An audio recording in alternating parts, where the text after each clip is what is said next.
right, hello everybody. Welcome to Korean Atlanta Mentorship. And in this video, we're just going to do another velocity banking review. What is velocity banking? All it is a debt payoff strategy where you throw all of your money into debt with the help of a line of credit. And sometimes you pay off the debt so fast that it feels like clickbait. I make a lot of clickbait thumbnails. I don't know if you've seen that, but I've gotten pretty good at this. Right? You got to have a Macaulay Culkin face in your thumbnails, and put lots of money, shocked face. You put an arrow somewhere. That's how you do clickbait. And so when you look at this velocity banking strategy, man, it does feel like clickbait. And I don't know if you knew this or not, but I don't know if you can see this. Let me zoom in.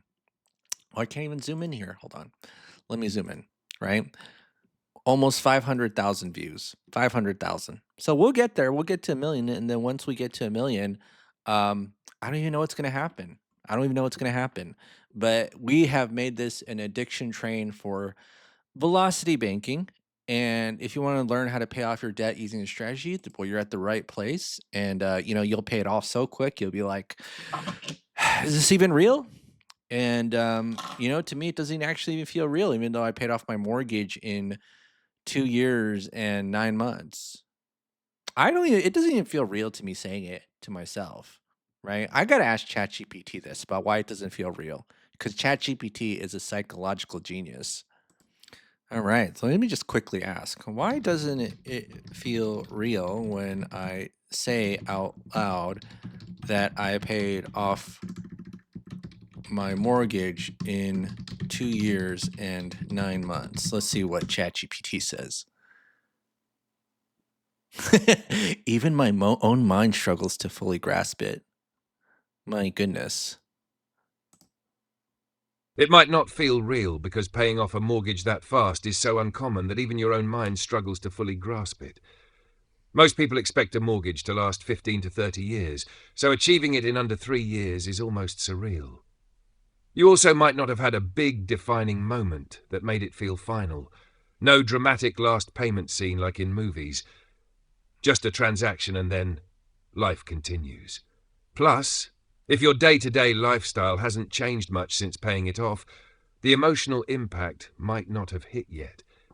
Has anything shifted in your mindset or financial decisions since then, or does it just feel like business as usual?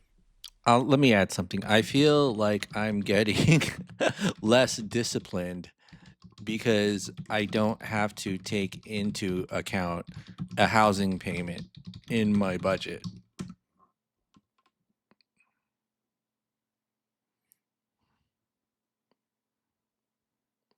Yeah. Yeah. ChatGPT understands me. That makes sense. When you had the mortgage, there was a clear goal and pressure to stay disciplined. Now that it's gone, there's less urgency to track every dollar as carefully. It's like training for a marathon, crossing the finish line, and then realizing you don't have to run every day anymore. It's easy to lose that structured mindset. Maybe the challenge now is shifting from I have to be disciplined to I choose to be disciplined.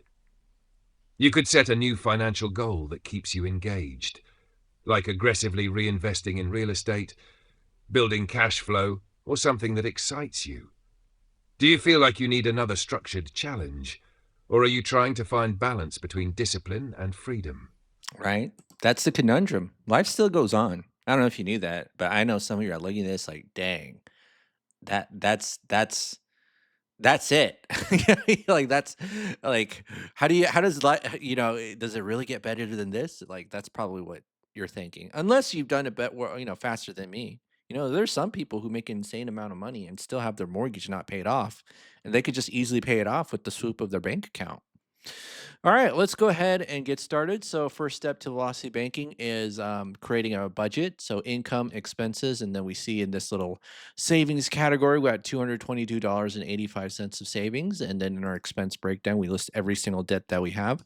So, we have three credit cards, two auto loans, a student loan, and a mortgage. That's all our debts. And our goal is to get all of our debts into zero and then still pay for our food, gas, insurance, right? So, that's what we're going to do today. And what we're going to do is we're going to have the same budget when it comes to velocity banking, but kind of redirect the flow of money. Now, why does this work? It's because you don't save any money, right? You don't save any money, and you're using something called a line of credit to help you do that because the line of credit provides the ultimate flexibility and you don't end up segregating your income, right? So, why did you end up in this situation in the first place is because you took on debt. You just made either the minimum payment or a little bit more than the minimum payment. And then you say, hey, I want to purchase other things that doesn't affect my monthly payment budget. So you just end up taking more debt. And here's what we have to understand about banks. Okay. Banks don't lend money to people who need it. I've said this so many times. I'm sick of saying it, but a lot of people don't understand it because you'll ask stupid questions like, "How do you get a line of credit?" And my answer to that is, banks don't lend money to people who need it. Right? I know. That's how I have over $280,000. It's actually $579,000 line of credit, but this is 200 my home equity line of credit. So I just want to show you two things here. These are my two screenshots. Number one, I don't save money. If money comes in, it's going into the line of credit. Number two, I have a home equity line of credit, 280,000. So when someone says, "Wow, like having 100,000 or $150,000 line of credit is not realistic," I'll say not realistic for you, buddy. But I have over 579,000, including all the credit cards and personal lines of credit and business credit and all that. 579, and I know there are people who have a ton more than me. So it's not like I'm, in my mind, when you're a millionaire, it's like you just end up comparing yourself to 10 millionaires and the billionaires. It's like, well, what I'm doing is not special, even though the vast majority of people are broke. But we're gonna have a line of credit. And how much? Let's assume, okay, that we have. Let's just do a quick uh, sum up of the credit card debt. We'll have access. We'll assume we have access to an $80,000 home equity line of credit. So what's a line of credit? All it is a financial tool where you could borrow money, pay back, and then use it over and over again. That's essentially what a line of credit is. So right. So we're going to do that with what we call a home equity line of credit. And then what we're going to do is we're going to move these three credit cards into the home equity line of credit, 72000. And the cool thing about the home equity line of credit that's even better than credit cards is that credit cards, you're restricted in what you can pay. It's harder to pay the auto loan and the student loan and the mortgage with the credit card. You can do it with plastic or cash advances. I just wouldn't do it, right? That's why there's different tools for different jobs, right? If you're in construction, you definitely understand that mindset. Even though I've never lifted a finger to do construction in my life before, but I'm pretty sure you might. All right, so let's go ahead and do this. And I am going to move these to 0, right? Because we just transfer the debt. And look at that. Look at that. Let me just type in. This is like the clickbait. It feels like clickbait, doesn't it? Hold on, hold on, hold on. Clickbait, right? Because you're literally going from $222 to $2,615.35. This is the clickbait. It feels like clickbait. Like, I didn't make more money. Did I make more money? No. I just changed my flow of money. And then now you can show all your friends, like, hey, how do you make $222 into 2,615 without making more money? That's the clickbait part of the or what it feels like when you pay off debt this quickly. All right. And then the final step is you put your entire 6,700 here into the line of credit, take your expenses out, and then after every single month, the balance of the line of credit should go down about 2,600 plus some change. So let's go ahead and do that. So I2 plus 1, and then this is G2 plus H2, right? Plus H2 minus whatever our cash flow is at the time, which is 2615.35. And then what we're going to do, right, take the average daily balance to calculate the interest, and then we divide by 12. All right. And then I'm going to go ahead, copy and paste, right? Copy and paste. And then we see that in month 31, whoa, it's that credit card that we're freaking out about is completely gone. So 31 months, 72K, beautiful, beautiful, beautiful, right? Beautiful. Okay. So now we just got to update our loan calculator, figure out what's the deal. What's the deal with this, right? My terrible Jerry Seinfeld impression. But we got two auto loans. And even though this has the highest interest rate, we're going to focus on paying off the auto loans first because we get more cash flow for paying them off, right? We get $700 of cash flow for paying 22 grand of debt versus the 27 grand of debt to only get 388. And we're definitely not going to touch the 207 to pay the 927. Okay. So I am going to go ahead and do this. And this is going to be G3, right? 21 grand. Okay, so that's the two auto loans. Let's go ahead and move it into the line of credit. And I'm just going to go ahead and do this. And this is going to be plus 21278.93. And then I'm going to do this. This is going to be 00, right? And then this is going to be the clickbait of our cash flow, whatever that means. All right, control paste. And I am going to copy this. And I'm going to do this 33383.9. And in 37 months, we paid it all off. All right, so 36 more months to pay off our auto loans. Fantastic. And this is going to be 72 plus 20 plus 22, which is 114K. Beautiful. Now let's tackle on the student loan. Student loan right here. So this is going to be 37 months, so 00, which is 37, 37. So should we move this 26 grand into the line of credit? Well, the lower the difference to interest rate, right? Like if it's like literally 8 and 8, I'd like say go for it. But you'll notice as you do these calculations that the more the difference there is in the interest rate, you will end up actually paying a little bit more interest than you would if you move it to the line of credit. But for the purposes of this demonstration, because I'm incredibly lazy, I'm just going to move this into the line of credit, but it should pay off relatively quickly as well. So what we're going to do is move plus 26343.34. And then what's our cash flow? Our cash flow is up to by $3,772. And right here. So let's go ahead and do that. And we'll do this plus 3772.47 and then copy and paste. And actually, did I do this right? Why is it increasing? Oh, you know what? I did this wrong. I was like, uh-oh, that's bad if it's increasing.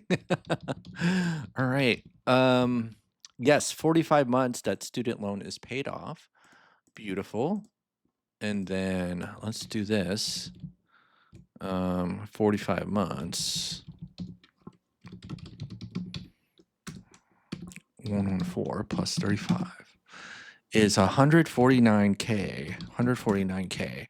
And then the last one is just the mortgage, right? So just do 149. No, this is 0.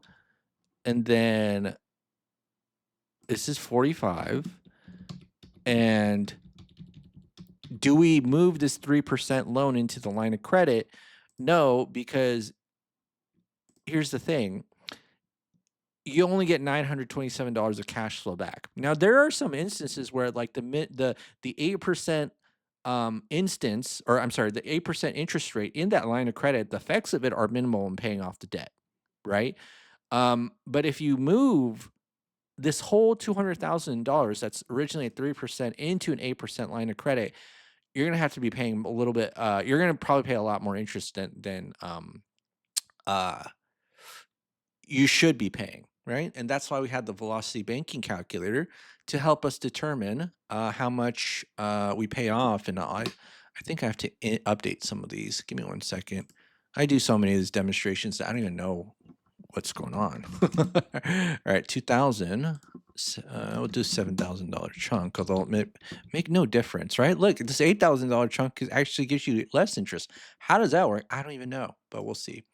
All right, so 202,042.44, 202,042.44, and then, wow, paid off in 3.9 years. Now, let's say that we'd replace this 3% loan with a 8% line of credit. Whoa, look at that. We're paying 37 grand instead of 12 grand, right? So no need to replace this entire thing with the line of credit, and you end up paying more, right? So all right. So now we just put 3.9 years, and I am going to do this, which is put this as 0, 45 plus, no, divide by 12 plus 3.9, which is 7.65 years, and we are debt free. And again, it's not just the mortgage. It's not just the mortgage. It's everything, right? Everything. We are debt free. And now we got what we call rich people problems, which is you have too much in your savings account and you're feeling the edge because it's like, I know that inflation is eating away my purchasing power, so I got to make some investments, right? Might be a good time to invest, or maybe right before you pay the mortgage might be a good time to invest. But every investment has some risk, right? So it just depends how risk tolerant you are, and then you might buy investment property. All right, well, that's it for today, folks. This was the clickbait of the day and velocity banking.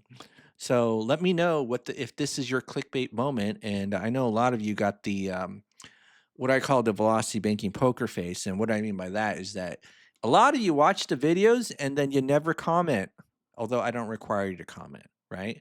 But take a look at this one. No, not this one right here.